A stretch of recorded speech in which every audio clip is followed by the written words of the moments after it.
మన ఇంట్లో మన అక్కను మన చెల్లిని ఎలా చూస్తామో బాయ్స్ కూడా అలా చూడాలి, మన క్లాస్ రూమ్లో ఉన్న సిస్టర్స్ కూడా. ప్లస్ మనం కూడా మన ఇంట్లో మన అన్నను అక్కను మన రిలేషన్ ఎట్లా చూస్తామో మనం అలాగనే అలా చూడాలి. ముఖ్యంగా మనం ఈరోజు మేడం గురించి, ఇద్దరు మేడమ్స్ గురించి చెప్పాలి.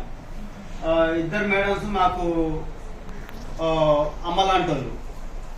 చాలా సందర్భంలో మేము ఉమెన్ హెల్త్ క్లబ్ నిర్వహిస్తున్న సందర్భంలో మేడం చాలా ప్రోగ్రామ్స్ పెడుతున్నప్పుడు కూడా పిల్లలకు అన్నం పెట్టి అది చేసి పిల్లలు ఏ విధంగా చదువుకోవాలి, బాలికలు వాళ్ళు ఏ విధమైన అభివృద్ధి చెందుతారు, ఎట్లా ఉంటే బాగుంటుంది అనేది వాళ్ళ సొంత పిల్లల కన్నా పాఠశాలలో ఉన్న పిల్లల గురించి బాగా శ్రద్ధ చూపించేది. ముఖ్యంగా మేడం మహేశ్వరంలో గర్ల్స్ హై స్కూల్లో ఉన్నప్పుడు, మనం మేడం హెచ్ఎంగా ఉన్నప్పుడు రీసెంట్ అక్కడ చాలా, ఇప్పుడు కూడా మేడం అదే చెప్తుంది, పిల్లలకు ఏ సమస్యలు వచ్చినా మాకు ఇన్ఫార్మ్ చేశారు. మేడం ఒకనొక సందర్భంలో ఆ స్కూల్కు మన జిల్లా జడ్జి, రంగారెడ్డి జిల్లా జడ్జి గారిని పిలిపించి పిల్లలకు కౌన్సిలింగ్ ఇప్పించడం జరిగింది. మేడం కాబట్టి మేడం ఆ విధంగా పిల్లలని మోటివేషన్ చేసి వాళ్ళకున్న సమస్యను ఏ విధంగా పరిష్కరించుకోవాలని చెప్పడం జరుగుతుంది. అందులో భాగంగానే మనం ఇప్పుడు క్రై అనే ఆర్గనైజేషన్ నుండి భారతదేశ వ్యాప్తంగా పిల్లల్ని ఏ విధంగా ఉంటే బాగుంటుంది, ఏంది, బాలికలు చదువుకుంటే ఏ విధమైన పెట్టుబడి ఉంటుంది ఏంటి అనే దాని గురించి ఈ కార్యక్రమం నిర్వహించడం జరుగుతుంది.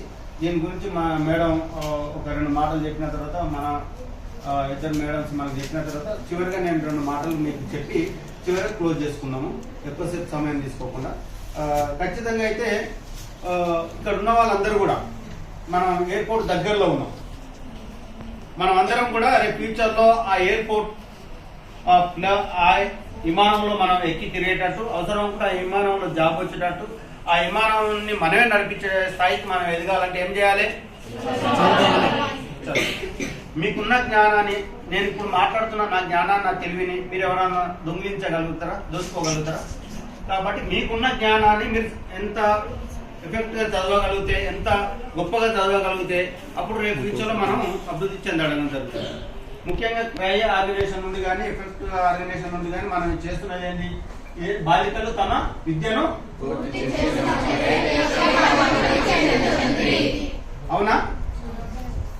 నాకైతే డౌటే ఉంది, ఎవరో ఒక క్లారిటీ ఇవ్వాలి.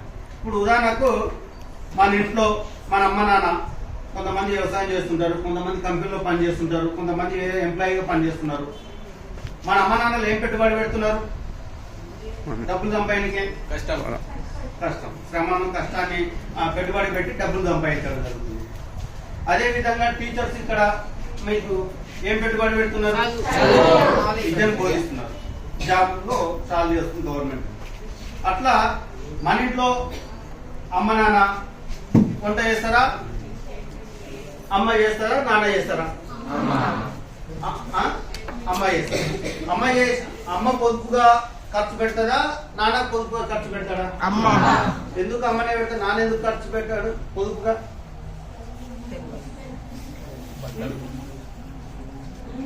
అమ్మ పొదుపు మీకు తోచింది చెప్పండి, పర్వాలేదు, మీకు ఏం చూస్తే అదే చెప్పండి.